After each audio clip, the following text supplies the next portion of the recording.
Screen actors, tell me about yourself. Have you ever gone into an audition proud of yourself because you had really nailed that scene? You knew all of your lines. And instead of asking you to perform, they say to you, tell me about yourself.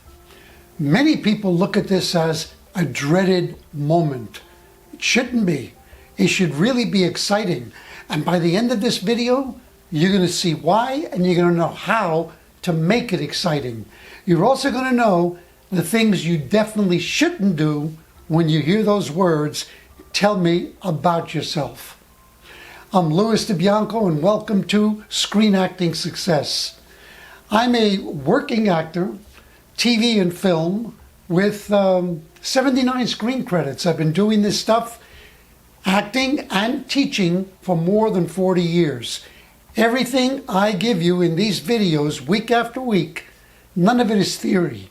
This is stuff that I learned in the front lines, the stuff that works, and it will work for you to help you book more gigs, feel more comfortable in front of the camera, and just really enjoy being the actor that you dream to be.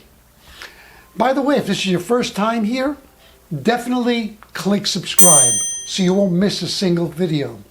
Also, give the video a thumbs up. Okay, let's get into it. There is one big reason that they hit you with this question or this request to tell them about you. The reason is this: they want to see you come alive in front of the camera. They want to see what your relationship to the camera is.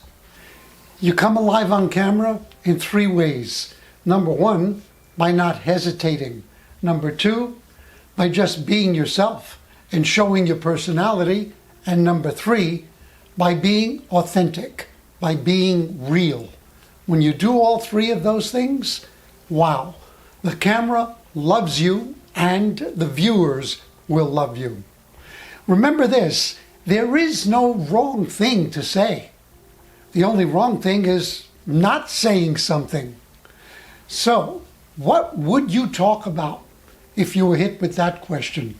Well, if I was hit with that question, some of the things I would talk about is, well, how growing up in the Bronx and trying to survive on the streets of the Bronx, which were sometimes pretty violent, and I learned to survive by knowing how to tell good stories and entertaining the tough guys. So they liked me and they didn't beat me up. And how that led to my success in life and in my career. I could also talk about jazz, why I love jazz, what it means to me, what it does for me, etc. I could talk about cooking. I could even talk about cats, because these are all things that genuinely light me up. I love them, I have a passion for them, and I'm happy to share that passion with anyone who's interested in listening. Don't think that you have to have something exotic to say.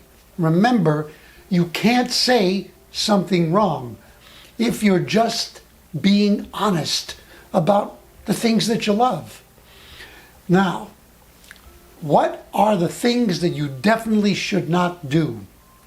Number one, do not try to impress the viewers. Don't try to butter them up and tell them about how much you love this particular script and you just knew that you should be part of it, etc. Ain't gonna work. Also, don't give them your resume. That's not what they want to know. You're not going to impress them or score any points by listing the projects that you've been in. They already know that because they should have a copy of your resume with them.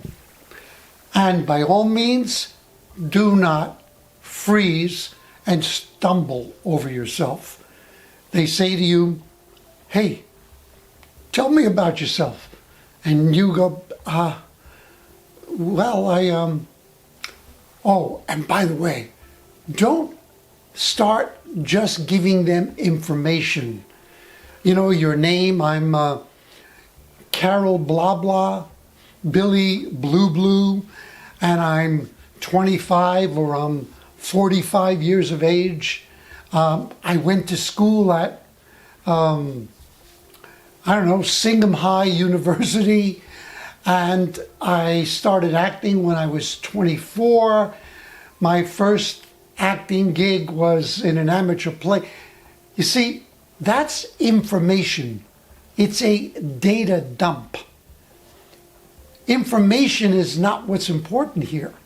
What's important is your energy.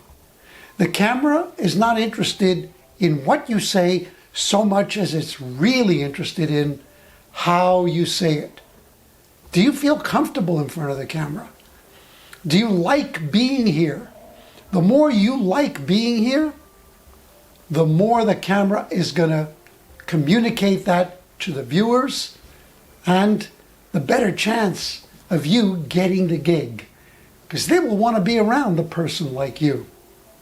And remember, they're always hiring you, not the character that you're reading for. That's it in a nutshell. Practice this. Help yourself by, if you've never been asked the question before, sit down and write out a couple of things that you genuinely can talk about and be excited about, that you love, and be willing to share them at a moment's notice on camera. Now, if you've gotten value from this, please leave a comment below. Share it with other people. Spread the love so that they get value from it too. And if you haven't subscribed already, do it now. And hey, while you're at it, give the video a thumbs up. I'm going to leave two links below. One is to my demo reel. No, not to show off. I want you to judge my work to see if I really do walk my talk. Do you like my acting? And the other link is to the website where you can learn everything about the latest course I've created called Self-Taping Mastery. As you know, self-taping is not going away. It is the present and the future. Why not know as much about it as you possibly can? Master it. Feel really comfortable with it. Hey, just check out what I'm offering in the course. If you feel it's for you, great. And if you don't, that's okay too. And until the next video, always feel it, say it, mean it, book it.